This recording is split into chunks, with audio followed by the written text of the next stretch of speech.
کل آپ نے سماعت فرما لیا تھا مسجد حرام شریف سے سواری پر سوار کروا کے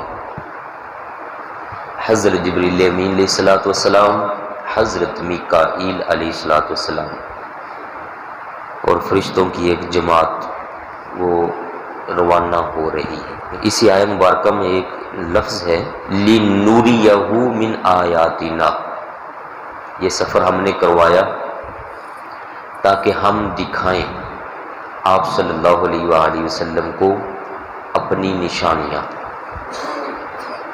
اللہ تعالیٰ اپنی نشانیاں دکھانا چاہتا تھا۔ اب جب یہ سفر شروع ہوا، بالکل تھوڑا سا وقت گزرا، معمولی سا وقت، یعنی کوئی 1-2-4 سیکنڈ، حضرت جبریل امین علیہ الصلوۃ والسلام عرض کرنے لگے کہ یا رسول اللہ صلی اللہ علیہ وسلم، ہم نے ایک مقام پر رکنا ہے۔ آپ نے فرمایا جیسے تمہاری مرضی۔ وہاں پھر سواری کو روکا گیا۔ آپ صلی اللہ علیہ وآلہ وسلم فرماتے ہیں میں نے دیکھا کہ وہ ایسی جگہ ہے جہاں پر کھجور کے درخت بہت زیادہ تعداد میں ہیں۔ مجھے حضرت جبریل امین علیہ السلام فرمانے لگے کہ حضور یہاں پر ہم نے 2 رکعت نماز ادا کرنی ہے، 2 رکعت نفل۔ آپ نے فرمایا کہ میں جب وہاں رک گئے، ہم 2 رکعت ادا کر لیے، تو میں نے پوچھا ہے جبریل یہ کون سی جگہ ہے؟ یہ پوچھنا یہ ہمارے لیے تھا تاکہ لوگ جب پڑھیں تو ان کو پتہ چلے کہ وہ جگہ کون سی تھی، ورنہ آپ فرما دیتے کہ مجھے تو پتہ ہی ہے، تو پھر وہ بات اندر رہ جاتی۔ جب آپ نے فرمایا کہ جبریل یہ جگہ کون سی ہے، تو حضرت جبریل امین علیہ السلام عرض کرنے لگے فی الوقت اس جگہ کو یثرب کہا جاتا ہے، اور آنے والے دنوں میں اس کو مدینہ طیبہ کہا جائے گا۔ وہاں انہوں نے 2 رکعتیں آپ سے ادا کروائیں، جو اس چیز کی علامت تھی، نشانی تھی کہ یہاں سے اصل میں آپ کا نظام اسلام وہ ساری دنیا کے اندر رائج ہو جائے گا، پھیلے گا۔ پھر فرمایا یہاں سے سفر شروع ہوا تو بس تھوڑا سا وقت ہی گزرا، اتنا ہی جتنا میں نے پہلے بولا، چند سیکنڈ، کیونکہ سواری کی رفتار بڑی تیز تھی۔ پھر جبریل امین علیہ السلام عرض کرتے حضور ہم نے ایک جگہ پر رکنا ہے۔ آپ نے فرمایا جیسے تمہاری مرضی، کیونکہ یہ سارا سفر اللہ تعالیٰ کی مرضی کے مطابق ہو رہا تھا۔ اللہ تبارک و تعالیٰ نے پابند کیا ہوا تھا فرشتوں کو، حضرت جبریل امین علیہ السلام کو۔ آپ صلی اللہ علیہ وآلہ وسلم فرماتے تھے جیسے تمہاری مرضی، ٹھیک ہے۔ دوبارہ پھر سٹے ہوا، سواری کو روکا گیا۔ یہ ایسی جگہ ہے جہاں پر پتھر بہت زیادہ نظر آئے، پہاڑ نما۔ وہاں پھر عرض کی کہ حضور ہم نے یہاں اتر کر 2 رکعتیں ادا کرنی ہیں۔ آپ صلی اللہ علیہ وآلہ وسلم نے 2 رکعتیں ادا کر لی تو فرمایا ہے جبریل یہ کون سی جگہ ہے؟ عرض کرنے لگے یا رسول اللہ صلی اللہ علیہ وسلم یہ کوہ طور ہے، کوہ طور، جہاں حضرت موسیٰ علیہ السلام اللہ تعالیٰ سے ڈائریکٹ ہم کلام ہوا کرتے تھے، وہاں آپ نے 2 رکعتیں ادا کی ہیں۔ پھر یہاں سے آگے سفر شروع ہوا، تھوڑا ہی وقت گزرا، پھر عرض کرتے حضور ہم نے ایک جگہ اور رکنا ہے۔ آپ نے فرمایا جیسے تمہاری مرضی۔ سٹے ہوا، وہاں 2 رکعتیں پھر پڑھی گئی۔ آپ نے فرمایا جبریل یہ کون سی جگہ ہے؟ تو عرض کی یا رسول اللہ صلی اللہ علیہ وسلم یہ بیت اللحم شریف ہے۔ یہ بیت اللحم وہ جگہ ہے جہاں حضرت عیسیٰ علیہ السلام کی ولادت ہوئی تھی، وہاں 2 رکعتیں ادا کروائی۔ پھر یہاں سے 2 رکعتیں پڑھ کے آگے سفر شروع ہوا۔ اب یہاں ایک بات لکھی ہے مفسرین نے کہ اس کا مطلب ہے، اس واقعے سے ایک جو سبق ملتا ہے وہ یہ کہ ایسی جگہ جس کی نسبت اللہ تبارک و تعالیٰ کے کسی نبی علیہ السلام کی طرف ہو جائے یا کسی برگزیدہ شخصیت کی طرف ہو جائے، اس جگہ پر جانا، دعا کرنا، نمازیں ادا کرنا، یہ معراج کی رات کی نبی کریم صلی اللہ علیہ وآلہ وسلم کی سنت مبارکہ ہے، جہاں اللہ تعالیٰ نے وہ ایک نشانیاں رکھی ہوتی ہیں کہ میرے واقعات میں یہ واقعہ ہوا۔ کوہ طور، سورہ طور قرآن عظیم میں موجود ہے، والطور وکتاب مسطور۔ حضرت عیسیٰ علیہ السلام کی ولادت جس جگہ پر ہوئی تھی اس جگہ کا ذکر سورہ مریم کے اندر موجود ہے، 16ویں پارے کے اندر کھجور کا ذکر موجود ہے، اور مدینہ طیبہ تو سبحان اللہ۔ اب کوئی بندہ کہے جی مدینہ طیبہ کا ذکر ہی کوئی نہیں ہے، تو پھر کائنات میں کوئی چیز ہی نہیں ہے جس کا ذکر ہم مانیں گے۔ مدینہ طیبہ ہی تو وہ جگہ ہے جس کی وجہ سے ساری دنیا آباد ہے۔ اگر مدینہ پاک نہ ہو، مکہ پاک نہ ہو تو ساری دنیا ویران ہو جائے، اسی کی وجہ سے ساری دنیا پر رحمتیں نازل ہو رہی ہیں۔ پھر آگے سفر شروع ہوا تو ایک عجوزہ انتہائی بوڑھی خاتون، یہ بوڑھی میں نے اردو میں بولا ہے، کئی لکھنے والوں نے اردو میں یہاں پر بڈھی لکھا ہے، بڈھی، انتہائی بڈھی خاتون، وہ آگے بیچ میں واؤ نے ڈالا کیونکہ اس کی جو تعبیر بیان کی گئی وہ بڈھی ہی کے لائق تھی۔ انتہائی عجوزہ خاتون وہ آپ کو بلا رہی ہے، آپ صلی اللہ علیہ وسلم کو آوازیں دینے لگی، سڑک کے کنارے کھڑی تھی تو وہ آپ کو بلاتی ہے اپنی طرف۔ آپ صلی اللہ علیہ وآلہ وسلم نے اس کو دیکھا، سفر جاری رکھا۔ حضرت جبریل امین علیہ السلام نے بھی عرض کی کہ حضور ہم نے چلنا ہے آگے، اس کی طرف توجہ نہیں دینی۔ آپ نے فرمایا ہے جبریل امین علیہ السلام یہ ہے کون؟ انہوں نے عرض کی کہ یا رسول اللہ صلی اللہ علیہ وسلم یہ دنیا ہے۔ کیا ہے؟ دنیا جو آپ کو بلاتی ہے۔ اگر آپ نے اس کی طرف توجہ کر لی ہوتی تو آپ کی ساری امت دنیا دار بن جاتی، کوئی بھی دیندار نہ رہتی۔ اگر آپ نے توجہ نہیں فرمائی تو اب آپ کی ساری امت دنیا دار نہیں بنے گی، دنیا چاہنے والی نہیں بنے گی۔ آپ کی امت میں ایسے آپ کے امتی ہوں گے جو صرف اور صرف اس طریقہ پر چلیں گے جو آپ صلی اللہ علیہ وسلم کا اپنا طریقہ ہوگا۔ پھر آپ جب آگے تھوڑا تشریف لے گئے تو ایک بڈھا وہ آپ کو آوازیں دیتا ہے، تو آپ نے اس کو دیکھا، اس سے منہ پھیر لیا، سفر جاری رکھا۔ جبریل امین علیہ السلام نے عرض کی حضور ہم نے اس کو بھی جواب نہیں دینا۔ آپ نے فرمایا یہ کون ہے؟ عرض کی کہ یا رسول اللہ صلی اللہ علیہ وسلم یہ بڈھا شیطان ہے۔ یہ کون ہے؟ شیطان، اور یہ آپ کو بلاتا ہے۔ اگر آپ نے اس کا جواب دیا ہوتا تو آپ کی ساری امت کو شیطان گمراہ کر ڈالتا، لیکن آپ نے جواب نہیں دیا اور نہ ہی اس کی طرف خصوصی توجہ کی۔ اب آپ کی امت کو من حیث الجملہ تمام امت کو یہ شیطان گمراہ نہیں کر پائے گا، جس کا ذکر ہم پیچھے 4-5 آیات طیبات میں پڑھ بھی آئے ہیں۔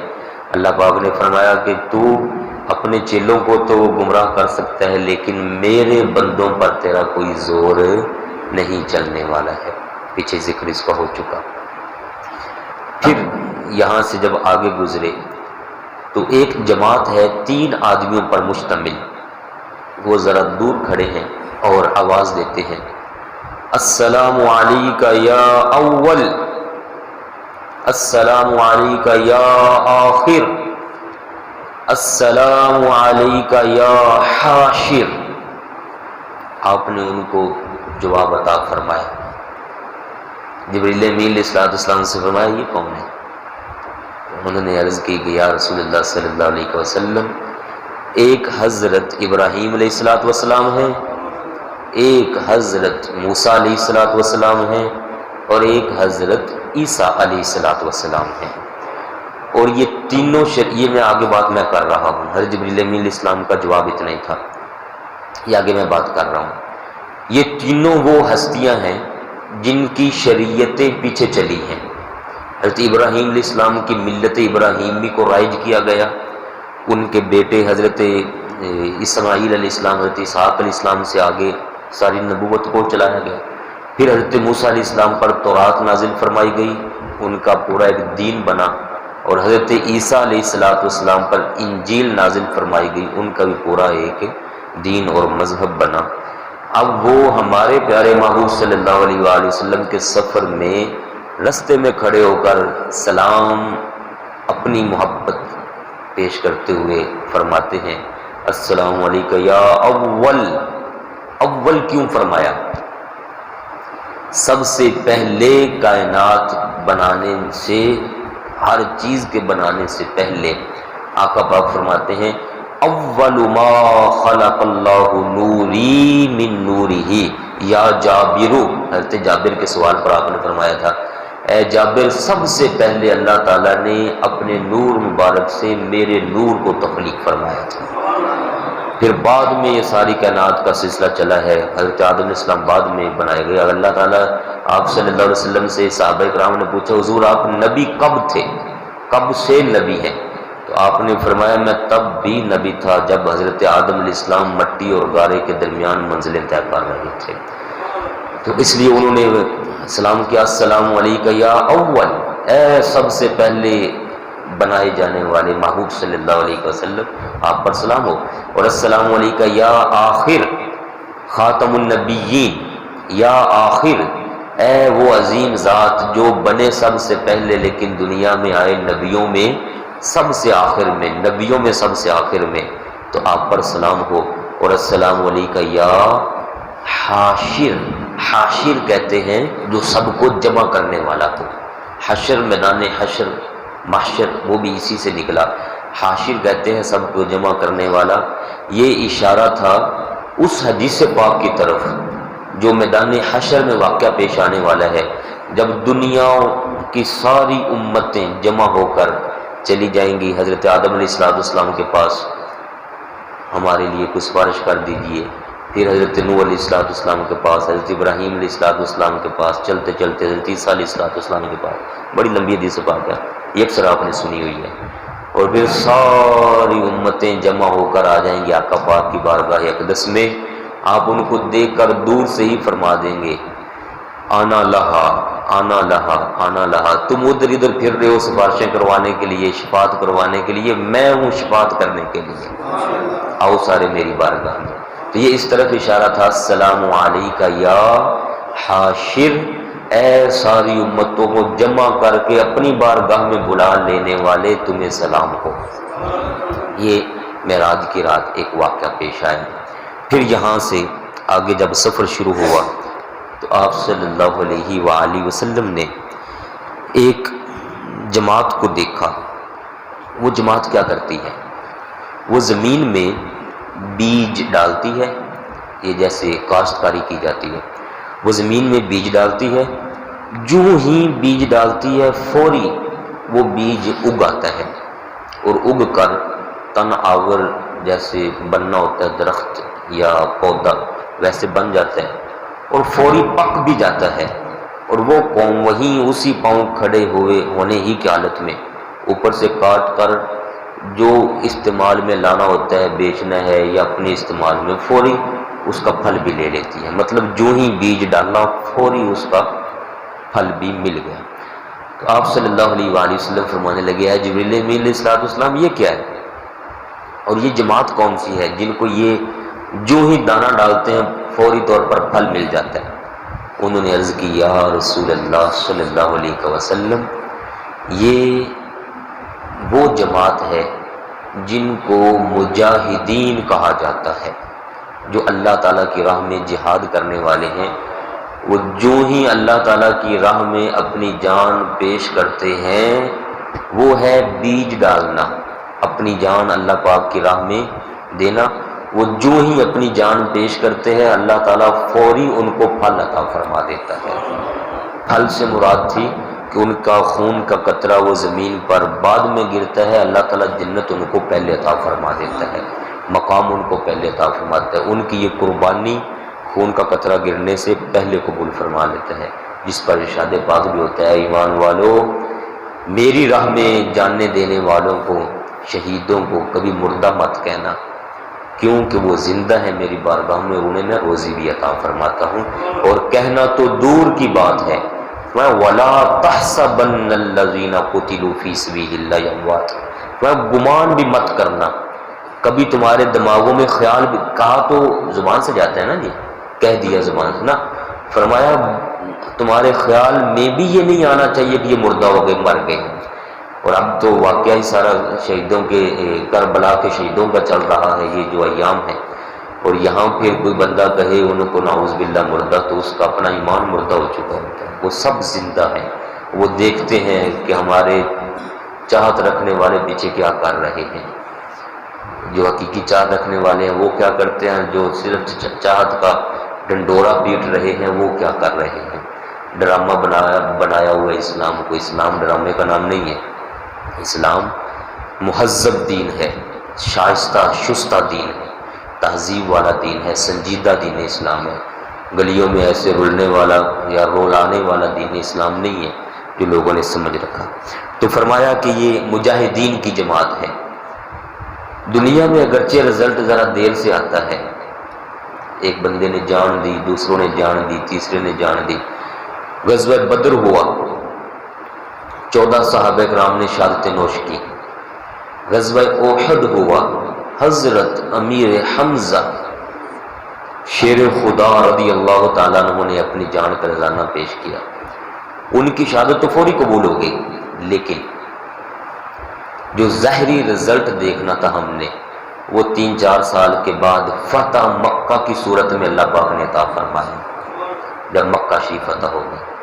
اب یہ ہمارے پڑوس میں دیکھ لیں، ساری میڈیا بھری پڑی ہے، سوشل میڈیا بھرا پڑا ہے افغانستان کے واقعات سے، مجاہدین کے واقعات سے، وہاں وہ قرآن پاک کی تلاوتیں کر رہے ہیں، اللہ تعالیٰ کے رسول ہمارے پیارے آقا پاک پر درود پاک بھیجے جا رہے ہیں۔ یہ قربانیوں کے بعد اللہ پاک نے ان کو کامیابی عطا فرمائی ہے، لیکن جو قربانیاں دے گئی ان کو مردہ نہیں کہیں گے۔ پاکستان بننے کے وقت کتنے لوگوں نے قربانیاں دی تھیں، ہم نے ان قربانیوں کو بھلا کر ناچ گانے شروع کر دیے اور ناشکری کر رہے ہیں۔ اللہ تعالیٰ ان کو سمجھ نصیب فرمائے۔ پھر ایک واقعہ پیش آیا، آپ صلی اللہ علیہ وآلہ وسلم گزرے تو ایک قوم کو دیکھا آپ نے جن کے سر پتھروں سے کچلے جا رہے ہیں۔ ایک پتھر نیچے رکھا ہوتا ہے، اس کے اوپر سر رکھ کے تو اوپر ایک بڑا بھاری بھرکم پتھر مارا جاتا ہے، جس کی وجہ سے وہ سر بالکل پیس بن جاتا ہے، بوٹیاں بوٹیاں، ٹکڑے ٹکڑے، ذرے ذرے ہو جاتا ہے، اور پتھر لڑک کر ذرا دور چلا جاتا ہے۔ مارنے والا جا کے جب اس پتھر کو اٹھا کے واپس لاتا ہے، تب تک وہ بوٹیاں دوبارہ پھر جڑ چکی ہوتی ہیں۔ یہ بیان کرنا آسان ہے، لیکن کبھی یہ جب کیل لگاتے ہو نا دیوار میں ہتھوڑے کے ساتھ، کبھی اگر تھوڑا بہت ہتھوڑا لگ گیا ہو ہاتھ پر، وہ اگر درد کسی کو محسوس ہوئی ہے نا، تو وہ اس کا تھوڑا سا ذائقہ لے سکتا ہے یہاں پر کہ یہ درد کتنا ہوتا ہے۔ مجھے کبھی ایسا لگا ہے، مجھے یاد ہے، آپ میں سے کئی بھائیوں کو ہو سکتا ہے ایسا ہوا، اللہ تعالیٰ محفوظ رکھے۔ اور پتھر جیسے کھیرا نیچے رکھا ہوا ہو، کھیرا بھی بڑا ہے، چبڑ ہوتا ہے نا، چبڑ یا لیمن نیبو، اس طرح کو کوئی نیچے رکھ کے اوپر بڑا پتھر مارے، اس کے اندر کیا رہ جائے گا؟ کچھ بھی نہیں۔ تو سر کو ایسے رکھ کے اوپر سے پتھر مارا جاتا ہے۔ یہ ابھی حاجی صاحب مجھے کہہ رہے تھے کہ ہمارے ایک نمازی ہیں، ان کے بھائی کے وہ برین ٹیومر ہے، ان کے لیے ذرا دعا کیجیے گا۔ وہاں تو یہاں دماغ کو صحیح رکھنے کے لیے دعائیں، اور آقا پاک صلی اللہ علیہ وآلہ وسلم دیکھتے ہیں دماغ ہی کچل دیا گیا۔ آپ نے جبریل امین علیہ السلام سے فرمایا، اے جبریل یہ کیا ہے اور یہ کون ہے؟ انہوں نے عرض کی، یا رسول اللہ صلی اللہ علیہ وسلم، یہ اس بندے کی مثال ہے جس کا سر سجدے میں نہیں جھکتا تھا۔ جو نماز نہیں پڑھتا تھا، جو بے نمازی تھا، یہ اس بندے کی مثال آپ کو دکھائی گئی ہے۔ ایسا ہوگا ان لوگوں کے ساتھ جو بے نمازی ہیں۔ ابھی آگے اور بھی آپ نے بڑے لِنُرِيَهُ مِنْ آیاتنا میں کافی چیزیں ہیں، تو میرے پیارے بھائیو نماز بڑی چیز ہے، بہت بڑی چیز ہے، بہت بڑی چیز ہے، دین کا ستون ہے نماز۔ اس کا دین کے اندر مقام ایسا ہے جیسے سر کا مقام جسم کے اندر ہوتا ہے۔ قبر میں، حشر میں نور دینے والی ہے نماز۔ آقا پاک صلی اللہ علیہ وسلم کی آنکھوں کی ٹھنڈک ہے نماز۔ ہمیں چاہیے نمازوں پہ بندی کریں، اپنے گھروں کے اندر دیکھیں کون سے افراد نماز نہیں پڑھتے، خواتین ہیں، بچے ہیں، جوان ہو گئے ہیں، بیٹے ہیں، بھائی ہیں، ان کو تلقین کرے نماز پڑھنے کی۔ 10-15 منٹ لگتے ہیں، نماز پڑھ لے، اس کے بعد اپنا کام کرے جو کرنا ہے۔ اللہ تعالیٰ دین، دنیا، قبر، حشر سب سنوار دے گا اپنے فضل و کرم سے، اگر ہم اپنی نمازوں کی پابندی کر لیتے ہیں۔ یہ واقعہ معراج شریف یہ صرف سننے کے لیے نہیں ہے، بلکہ اس کے اندر جو چیزیں ہمارے لیے عبرت رکھتی ہیں، ان سے عبرت حاصل کر کے اپنی آخرت سنوارنے کے لیے ہے۔ اللہ تعالیٰ آپ کو مجھے صحیح طور پر عمل کی توفیق عطا فرمائے۔ وما علیہ